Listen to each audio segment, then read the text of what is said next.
So, Mr. Ambassador, we're on a boat right now going to the Jodensavanne. Can you tell me what we're going to do there exactly? Well, as you know, Jodensavanne is a site of Jewish heritage. That's where the Jewish community in Suriname began. And we're going to go and explore it because it's been recognized as a UNESCO World Heritage Site.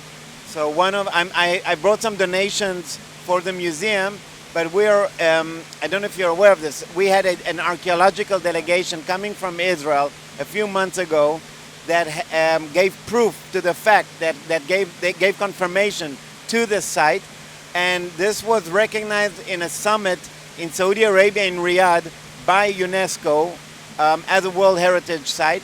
And what's interesting is that was the first time that an Israeli delegation, including a minister, was allowed to come in officially into Riyadh, into Saudi Arabia for that summit. So Suriname has a bit of a part of, the peace in the Middle East. And now we're coming to explore it, to see how we can utilize it as maybe as a point of attraction for tourism to Suriname. We want to see restoration.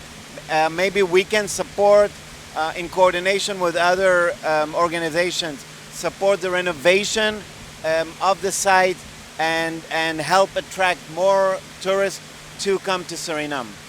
So this is the one of many times that Israel has supported Suriname, right? Oh yeah, we have a long history of a very good relationship between Israel and Suriname. We have companies here, specifically in agricultural technologies and others, supporting Suriname. One of the reasons I'm here is I'm going to be meeting officials to explore what areas are needed in Suriname that Israel, with its technologies and know-how, could support. Water technologies, agricultural technologies, medicine. We're world leaders in these areas, and we're happy to explore together with Suriname areas where we can support Suriname. So what does it mean to you to know that there were Jews that also came to Suriname and they went to the Jodensavanne first before they went to the city? Yeah, well, those Jews were actually fleeing from other areas, from Brazil and other areas around from Europe. So it has a very a historical relevance to Jewish life in Suriname and in Latin America. It had, by the way, not all of it was positive, a lot of it negative. The issue of slavery, which is a terrible, terrible stain on humanity, on human history. That is also something that we must not ignore at all. But of course, the Jewish community in Suriname is a very tiny community. Most of the Jews already left Suriname, but have been a big contributor to the economy of countries in Latin America, for Suriname as well. And I think it's just historically, it's important that people are aware of the full history. So we're on a boat right now going to the Jodensavanne. Is it your first time that you're visiting the site? It is. I was supposed to be here with the archaeological delegation that came from Israel a few months ago, and I had to cancel my participation for personal reasons. So this is going to be my first visit. I brought some artifacts to donate to the museum, and as I said, we're going to look at what is needed for renovation in that site, see if there's any way that maybe we could help in that regard. Okay, that's good. And you are now an ambassador in different countries, I guess? I'm resident ambassador in Panama, and like many other ambassadors in the region, I cover other countries. So I'm covering 4 Caribbean countries, which are Suriname, Trinidad and Tobago, Guyana, and Barbados. And I'm the ambassador to CARICOM as well. So people who come can read about the development of Jodensavanne. All right, there are 9 features, 9 features of interest at Jodensavanne. In fact, the entrance is one of them. We also have, most importantly, the synagogue, the Brachave Shalom synagogue. You know what that means, Brachave Shalom? Blessing and peace. Yeah. Blessing and peace. Yeah. Yes. That was an important aspect also for Sephardic Jews coming here. Blessing and peace. Absolutely. And we also have a small visitor center where we have a permanent exhibition.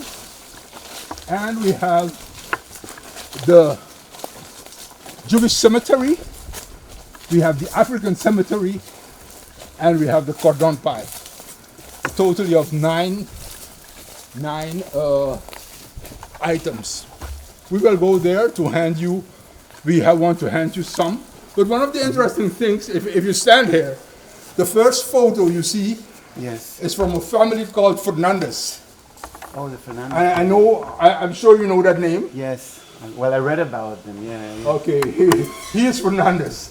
Sheila is Fernandez. Oh, yeah. And this demonstrates how the interaction was and how the creolization took place, where African women married Jewish men. Wow. We hebben daar net een bezoek gehad, of de ambassadeur van Israël, die is er nog steeds. En het Jodensavanne, de Jodensavanne, die staat momenteel, of die staat nu op UNESCO Werelderfgoedlijst. Wat betekent dat voor jullie?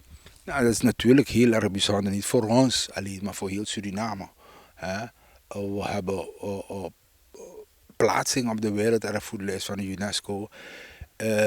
Is heel bijzonder. Je moet je voorstellen dat er nog geen 1100 plekken zijn in de wereld die op die Werelderfgoedlijst voorkomen, waaronder plekken als Machu Picchu, plekken als de grote Chinese muur.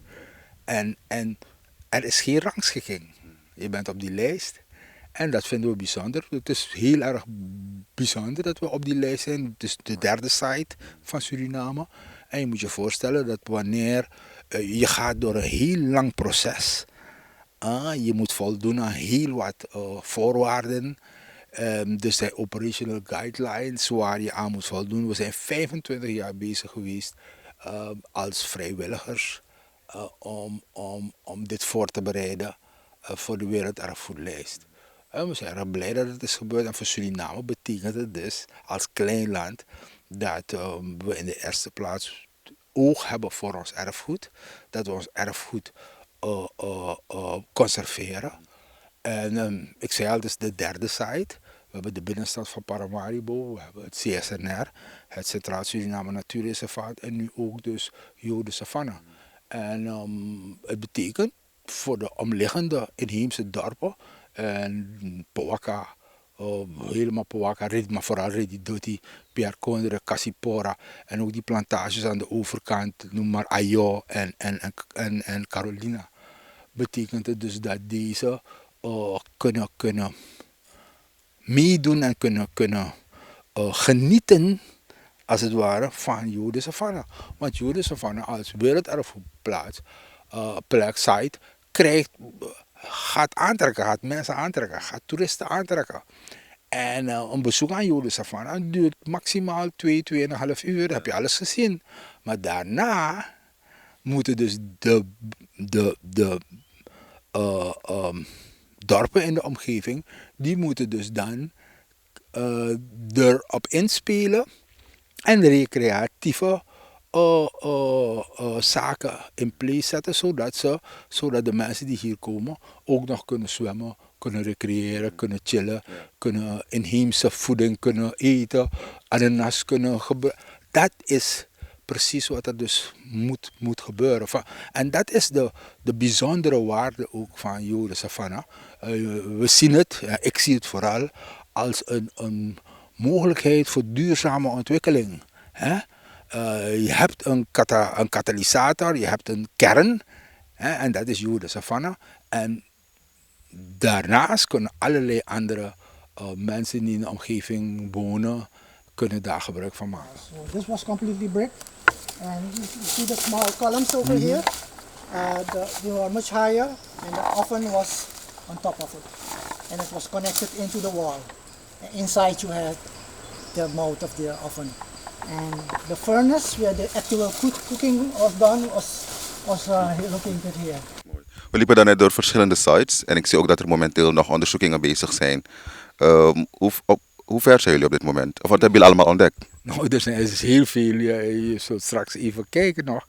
Maar er is nog heel veel meer. Je moet je voorstellen, Jodensavanne is in de 17e eeuw het centrum geweest van de Joodse natie.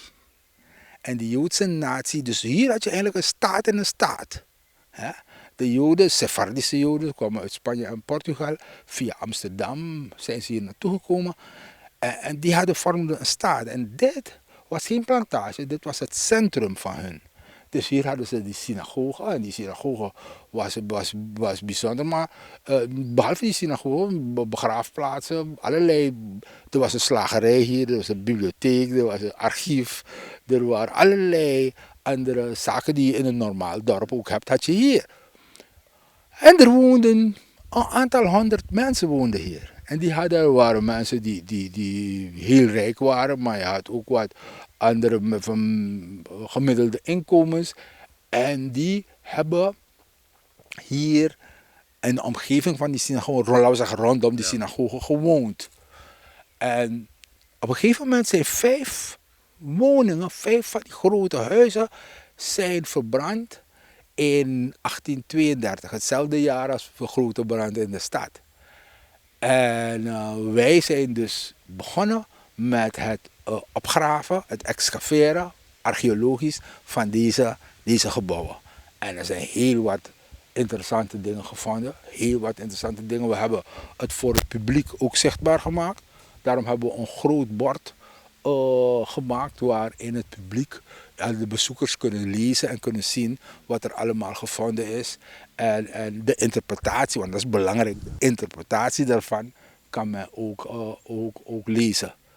En ja, heel welkom. Ja.